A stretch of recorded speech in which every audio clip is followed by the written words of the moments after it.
Еңбекпен ел көгерер. Ерте заманда ағайынды 4 жігіт болыпты. Олардың үшеуі бірінен бірі өткен кері жалқау, шаруаға қыры жоқ, берекесіз екен.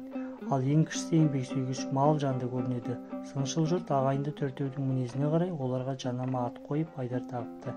Жалқаулардың ең үлкені қурай басын сындырмай шалқасынан жатып алып, шырт түкіріп қойып малын сонауға айдатып жіберетін көрінеді. Сондықтан оны Тусонау деп атапты. Малымды байқай сал, көре сал деп өткен кеткендерге тапсырып қана өзі дәйім үйде жүретін жалқауға көре сал деп ат беріліпті. Малына тек сырттай қамқорсып айдай сал деп көрінгенді жұмсай салатын жігітті айдай сал атапты. Ағайындылардың кенжесі айранын ұрттап, қойын құрттап, малын өзі бағыпты. Бір жұтта Тусонаудың малын түк қалмапты. Көре салдың малы көп өліпті. Айдай салдың да малы аз қырылмапты.